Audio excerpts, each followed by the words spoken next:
Hello everyone. Have you ever noticed inner lining of oral cavity is so moist but palate is hard, and is it same with the top inner lining of GIT?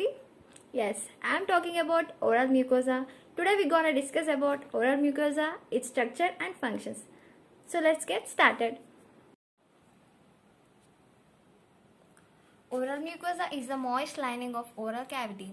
This shares some features with the skin as well as the mucosa lining, the GIT.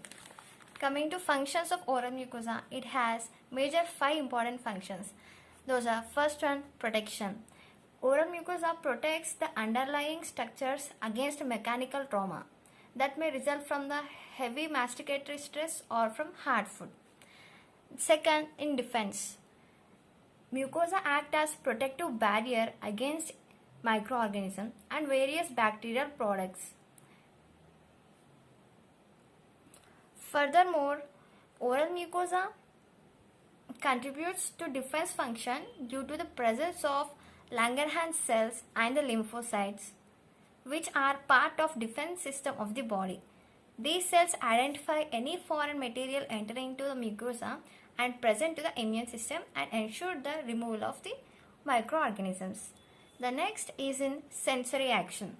The oral mucosa has a special sensory function, that is taste perception, due to the presence of taste buds. Next, in secretory functions.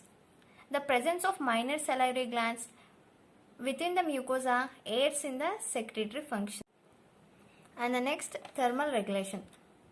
Heat regulation of the body is one of the function of oral mucosa, which is mainly seen in animals, especially dogs. These are the functions: protection, defense, sensory and secretory function, and thermal regulation. Moving on to classification, oral mucosa is classified into many types based on some properties. Like based on functions, it is classified into 3 types: lining or reflecting mucosa, masticatory mucosa, and specialized mucosa. The lining or reflecting mucosa is seen in the inner aspect of lips and cheeks, soft palate, floor of mouth, ventral aspect of tongue, etc. And masticator mucosa lines the hard palate and gingiva. This mucosa is subjected to considerable friction during mastication. And next, specialized mucosa lines the dorsal aspect of the tongue, and this mucosa shares the characteristics of both masticatory mucosa and gustatory mucosa because of presence of papilla and taste buds. Based on the type of epithelium covered the mucosa, again it is classified into 2 types: keratinized and non-keratinized. This keratinized mucosa is found in the region of hard palate, gingiva, vermilion border of lip, and some papilla of the tongue. Whereas non-keratinized mucosa is found in the region of lining mucosa and certain areas lining the dorsal aspect of tongue and parts of gingiva. Coming to structure of oral mucosa, it has 2 components: epithelium and connective tissue. Epithelium is of stratified squamous epithelium, and the interface between the 2 epithelium and connective tissue is not flat. It is irregular and has ridges or projections. The epithelial projections called rete ridges or rete peaks, and connective tissue projections called connective tissue papillae. This irregular surface increases the surface area, helps in better adhesion and transportation of nutrients. Masticated mucosa has long rete ridges.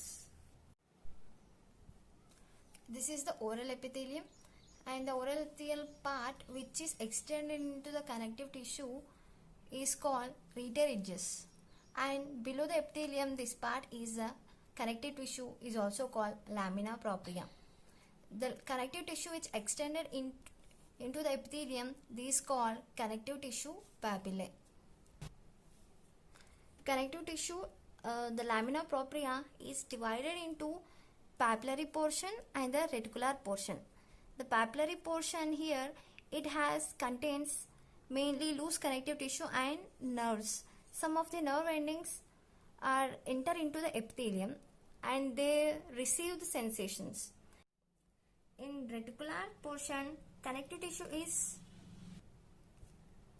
less cellular and denser with fibers having more parallel arrangement to the epithelial surface.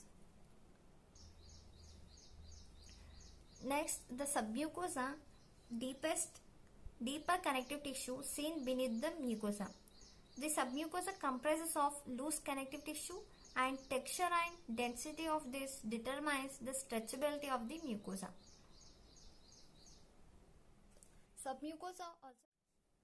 The submucosa contains large blood vessels, some fat substances and the minor salivary glands. Submucosa is absent in gingiva and some regions of hard palate. In this region, lamina propria is directly bound to periosteum of underlying bone. This type of attachment is called mucoperiosteal attachment.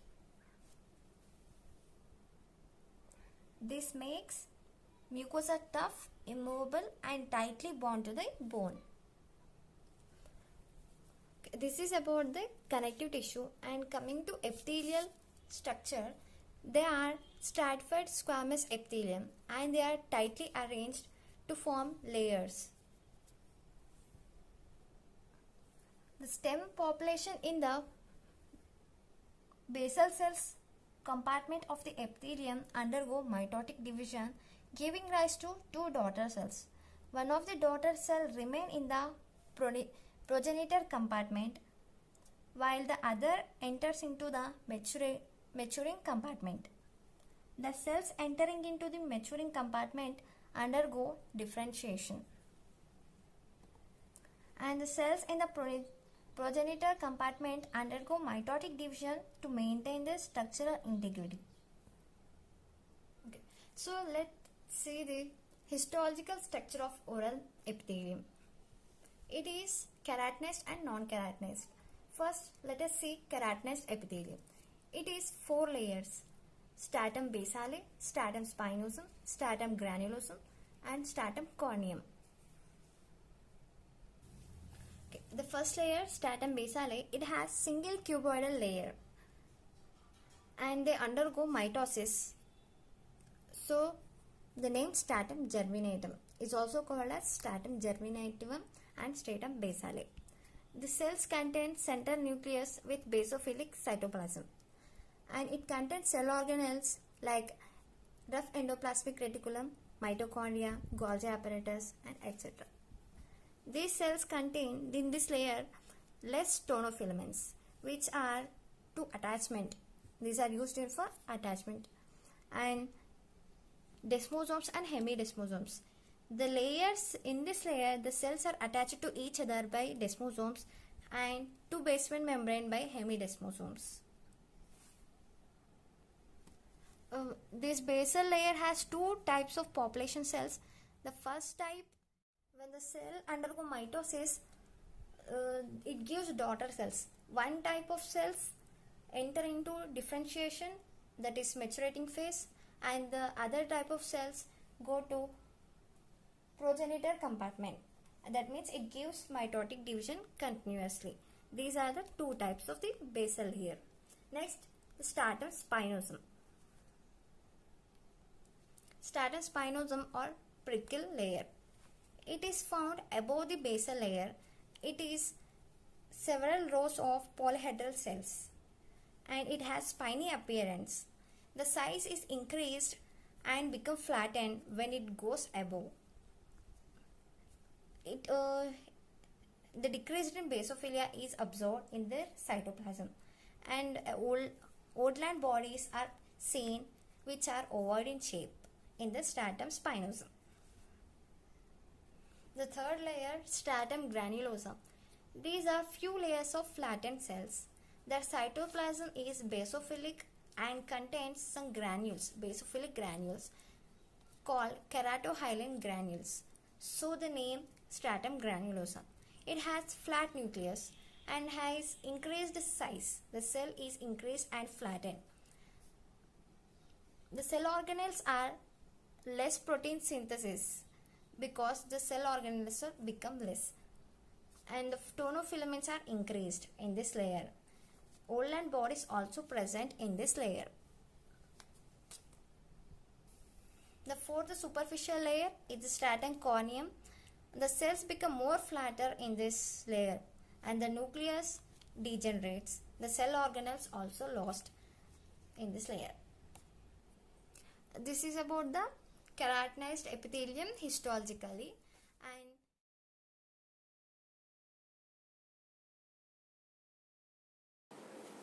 now we'll have a look at non-keratinized epithelium. It has three layers: stratum basal, stratum intermedium, and stratum superficiale. Stratum basale is similar to the top basal layer of keratinized epithelium, and it is composed of single layer of cuboidal or columnar cells immediately adjacent to basement membrane. Stratum intermedium is composed of several rows of polyhedral cells located above basal layer. The cytoplasm of these cells takes up eosinophilic stain, and therefore this layer can be easily differentiated from basal cells exhibiting basophilic cytoplasm. Cells are larger than basal cells and have centrally placed round nucleus. Stratum superficiale is the most superficial layer found in the non-keratinized epithelium and is composed of few layers of flattened cells. The nucleus of these cells are flattened with long axis parallel to the outer surface of epithelium. This is about the non-keratinized mucosa. Now let's see some differences between the keratinized and non-keratinized mucosa. Keratinized mucosa is also called masticatory mucosa, and non-keratinized is also known as lining mucosa. Here masticatory mucosa is tough and tightly bound to underlying structures and is non-touchable because absence of submucosa, whereas non-keratinized is loosely attached to underlying structures. It's touchable to adapt to the contraction and relaxation of underlying muscles. Masticatory mucosa has relatively low rate of mitotic cell division and its turnover rate is also slow. The lining mucosa has relatively high rate of mitotic cell division and its turnover rate is also faster. In masticatory, lamina propria is dense, whereas in lining mucosa, it is less dense. In keratinized mucosa, submucosa may or may not be present. Some regions show mucoperiosteal attachment in gingiva and hard palate. In lining mucosa, submucosa is present which vary in thickness. In masticated mucosa, epithelial connective tissue interface is very irregular with long and narrow rete ridges interdigitating with connective tissue papillae. In non-keratinized, rete ridges are short and irregular. The covering epithelium is keratinized stratified squamous epithelium, whereas here the covering epithelium is non-keratinized stratified squamous epithelium. In masticatory, epithelial thickness is less. In lining, it is somewhat thicker. Keratinized mucosa has 4 different layers in the epithelium. Those are stratum basal, stratum spinosum, stratum granulosum, and stratum corneum. In the lining mucosa or non-keratinized, it has only 3 layers: stratum basale, stratum intermedium, and stratum superficial. Okay, these are some differences between the keratinized and non-keratinized epithelium. This brings me to end of the lesson. Thank you. Keep watching.